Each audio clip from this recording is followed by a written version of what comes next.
programa Justiça Legal está de volta. Muito obrigado pela sua audiência.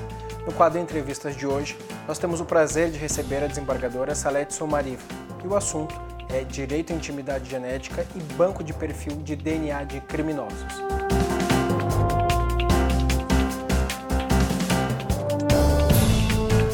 Salete, eu abro essa entrevista te perguntando o que é o direito à intimidade genética. A intimidade genética é o direito que a pessoa tem de privacidade relativo à dignidade da pessoa humana previsto pela Constituição Federal. O artigo 5º da Constituição, em um dos seus incisos, diz que ninguém é obrigado a fazer ou deixar de fazer alguma coisa a não ser aquilo prescrito em lei, mais ou menos nesses termos. Então, o que a intimidade genética quer dizer que a pessoa não é obrigada a fazer determinada coisa, como nesse caso a coleta de dados para a formação do perfil genético, que, segundo alguns, isto aí estaria violando o direito à intimidade genética. Sabe-se que o interesse público tem supremacia sobre o privado. E como fica essa questão, então? Na verdade, é o seguinte, o interesse público nem sempre prevalece acima do direito privado. O público nem sempre prevalece acima do privado. Mas nesses casos, nós temos que ter em conta alguns fatos importantes. O Brasil, nós temos 3 tipos hoje de provas, provas técnicas para reconhecer ou para caracterizar um criminoso, um autor de um delito, que é a prova fotográfica, a datiloscópica e agora, então, essa questão que é recente, uma lei de 2012 que regulamentou isso aí, que fala sobre a coleta de material para se formar o perfil genético que deverá ser armazenado num banco de genoma humano, para posteriores comprovações. Então, na verdade, essa prova já existia. No momento que alguém é preso e coloca as impressões digitais no papel, ele também já está fornecendo, porque a questão, alguns críticos, alguns acham que é constitucional essa questão e outros acham que é inconstitucional, porque ninguém é obrigado a fornecer prova contra si, a produzir prova contra si. E no momento que se está dando sangue para uma coleta, uma futura comparação, se estaria se ajudar a autoincriminar. Mas no momento que se tira uma fotografia ou no momento também que se dá as impressões datiloscópicas, também está se fazendo isso aí.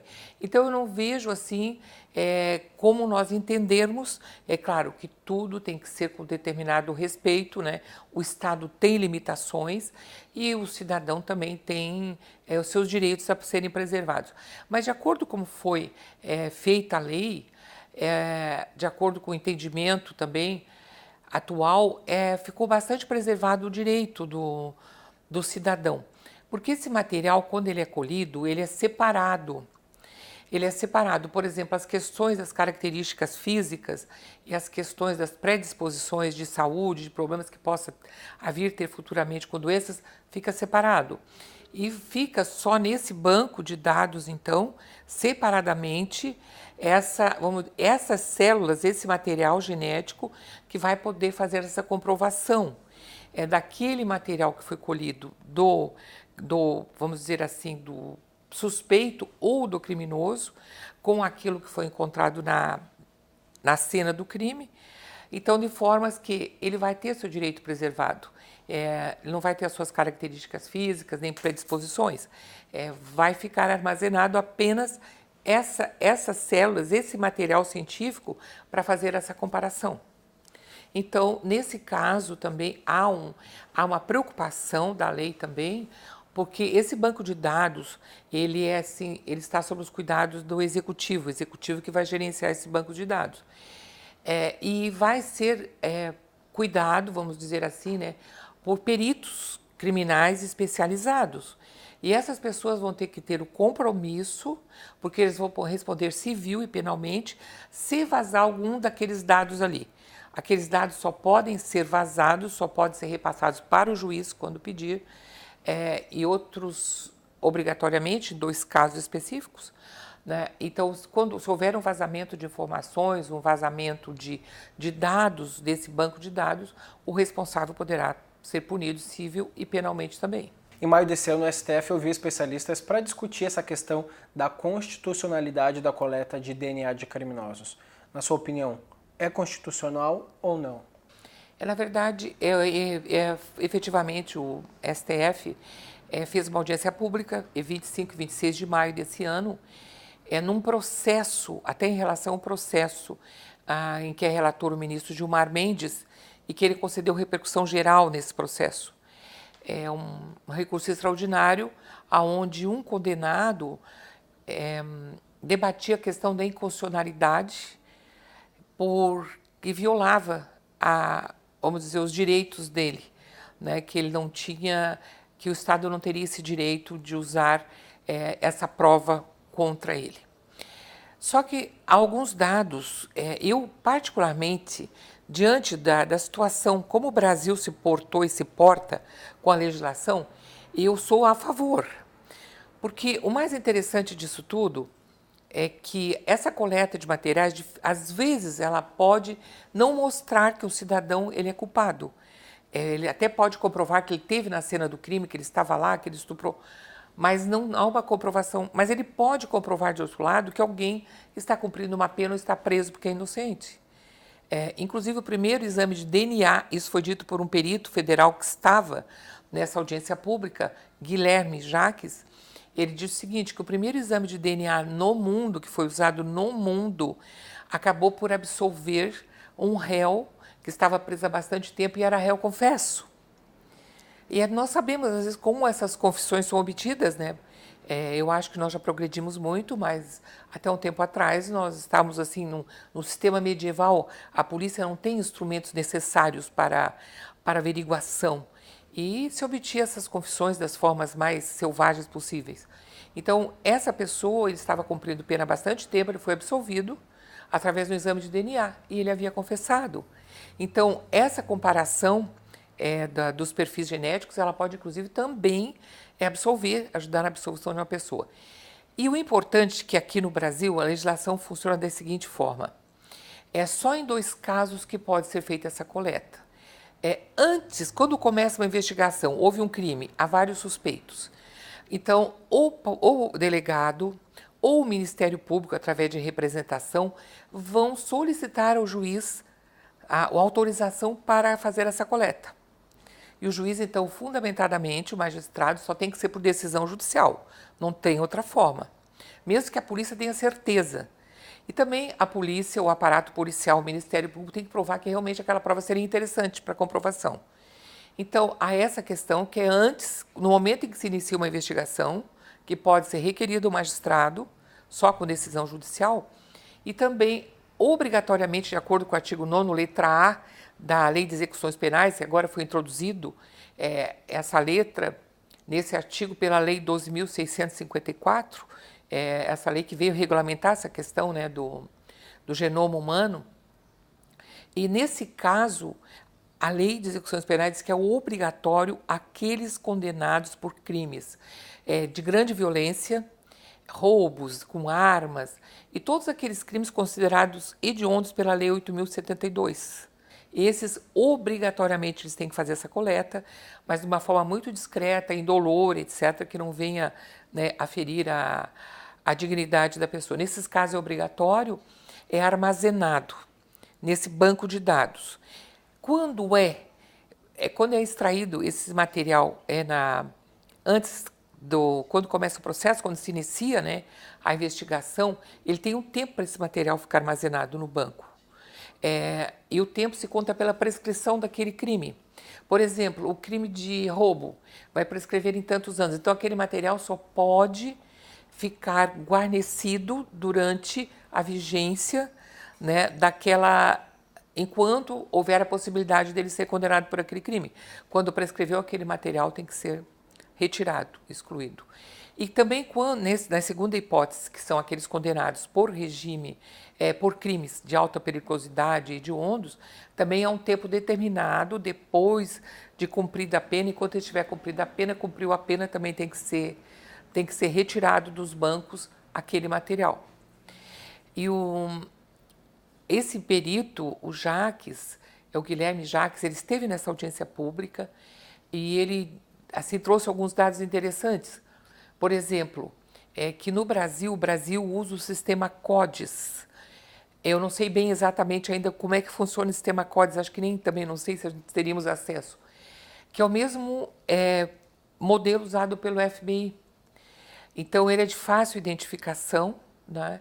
Mas ele é usado só nesses casos necessários. Tá? Então, não se vê grandes prejuízos. Por essas razões, na minha opinião, eu acho que não é inconstitucional, é constitucional também, porque é previsto, né, em lei. Eu acho que ele vem em benefício da sociedade, da segurança jurídica, da vida, uma série de coisas, uma série de benefícios, só que também temos que usar assim com com certo cuidado, né, para evitar excesso, evitar abusos, né. Mas me esclarece uma dúvida. Na prática, como é usada essa coleta de informações genéticas? Por exemplo, naqueles casos em que está se iniciando uma investigação, os peritos, eu vou dar um exemplo, né? Acho que vai ficar mais fácil, né? Os peritos, então, são chamados para fazer um levantamento na cena do crime. Como nós vemos constantemente, né, através da mídia, né, de televisão, que os peritos vão lá, levantam as manchas, isso. Então, é coletado, vamos dizer, fios de cabelo, sêmen, no caso de estupro, material, sangue. Então, com isso aí, se faz um comparativo com aquele material genético que foi colhido. Faz uma comparação e essa comparação, tecnicamente, pela perícia, vai dizer se aquele fio de cabelo pertencia a fulano de tal, né, se aquele sêmen era de fulano de tal, se o sangue que estava na roupa era daquele suposto, né, autor do delito. Então, por essas razões, porque eu entendo assim, que a criminalidade ela não vai ser reduzida em função da pena, das penas serem mais altas, porque as penas no Brasil, a legislação, as penas são altas, elas não são baixas. Mas isso aí não reduz a criminalidade. O que aumenta a criminalidade, a meu ver, é a sensação de impunidade. E desde uma vez que vai se usar esses elementos aí para comprovação do autor do delito, né, para a identificação dele, eu acho que vai surgir já uma preocupação, né, para aquele que vai cometer aquele crime, de saber que pelo que vai ser encontrado ele vai ser identificado. A gente percebe que o Brasil tem avançado nesse quesito, mas como a comunidade internacional trata essa questão? Na verdade, a comunidade internacional ela já iniciou, a maioria. Nós temos mais de 20, 25 países que já usam essa questão através, inclusive, de um organismo internacional, da Declaração do Genoma Humano e dos Direitos Humanos. Mais de 25 países já usam desde a década de 90. Eles já se utilizam de leis, né, para essa comparação do perfil genético. E assim, há umas nuances. Por exemplo, na Holanda, eles entenderam que a simples prova de usar um cotonete para fazer o DNA na bochecha, que isso aí seria inconstitucional, que estaria agredindo. Mas, no entanto, o Tribunal da Holanda concorda plenamente que seja colhido o material genético do condenado, sabe, para futuras comparações. Aí é assim, uma situação diferente. Do condenado é retirado o sangue, desculpa, aquela questão do hábito, o material, né, o material genético, e armazenado, porque ele também poderá vir a cometer outros crimes futuros e se procura o banco de dados e vai se ter lá essas informações genéticas, né. Então, a Holanda entende assim. Já no Reino Unido, eles entendem também, mas com algumas restrições. Mas, de qualquer maneira, a comunidade... o Brasil até que está um pouco atrasado, porque veio na década... Agora, nos anos 2007, que veio a primeira lei, né, 2012, mas, de qualquer maneira, os modelos são mais ou menos parecidos com o que o Brasil está utilizando. E a comunidade internacional, eu vejo que pelo número de países que adotaram essa questão, ela está realmente adotando e acho que os resultados são positivos. Inclusive, nos Estados Unidos, que foi o primeiro país que começou a fazer essa comparação de perfil genético, de mais ou menos 1993 ou 95 a 2004, foram identificados, segundo dados, 19 mil autores de delitos, através dessa questão do perfil genético. Então, é um número realmente impressionante.